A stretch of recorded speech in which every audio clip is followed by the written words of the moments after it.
Well, it's January 16th, I believe, 2022, and yesterday it was a little down below zero, but with the wind chill it felt like 20 below. Bantams, I got a pair of bantams there, they're doing good.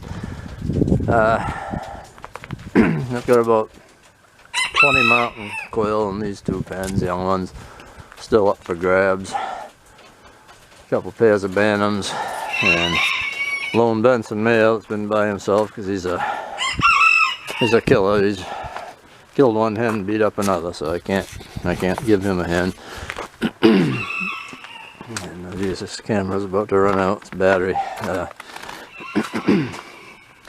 But in all these pens here, I got them all plasticed up just in time, and I'm making up Mearns breeding pairs for this season. And I have well, a few extra birds right here, a few hens in that pen.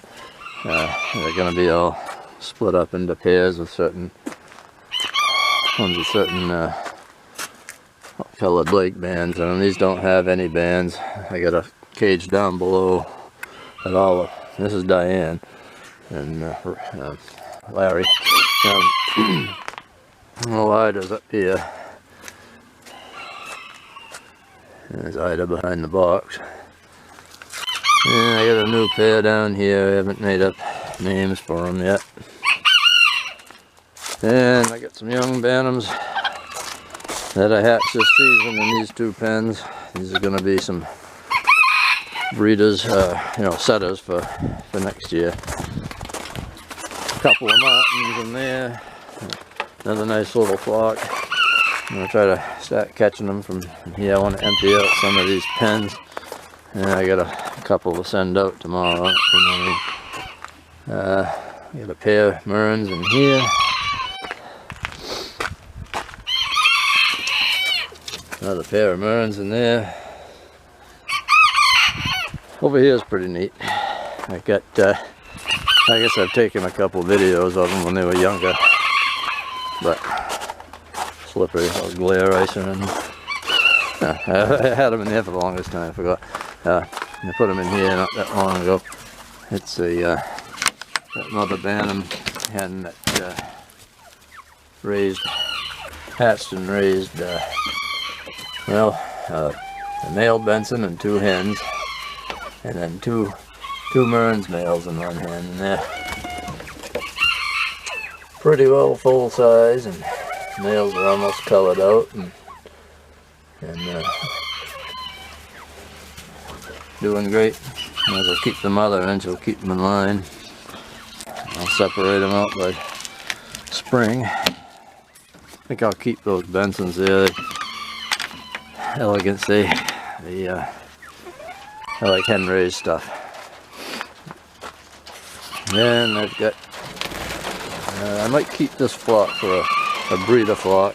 I might sell, 3 or 4 out of it, so thin it down a little bit. All that been meaning to do, those new 2x4s, made it one 2x4 higher, because these big flocks, they just keep knocking the shavings out over one of them and then all over the ground.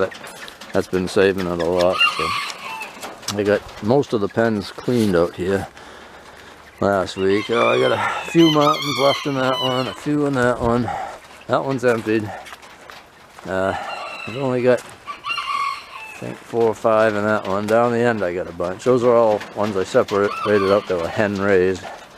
And then in here I got some that I might keep for a breeder flock. In this pen, and over there in that pen, I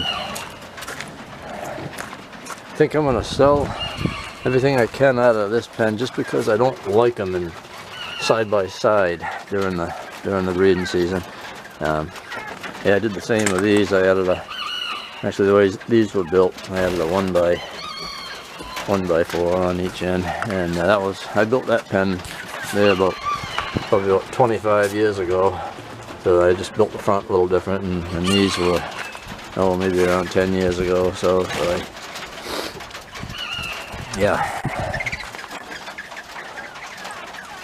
yeah, I don't like mountains seeing each other during the breeding season. So with this pen in front of that one, they can't see each other. And those ones all the way down the end there, I intend on selling.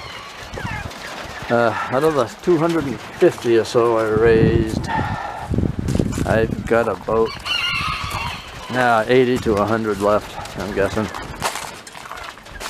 And you know, I usually raise anywhere, 100 give or take, and see, 80 to 125 or so. So, I'm at least twice the amount that I usually raise.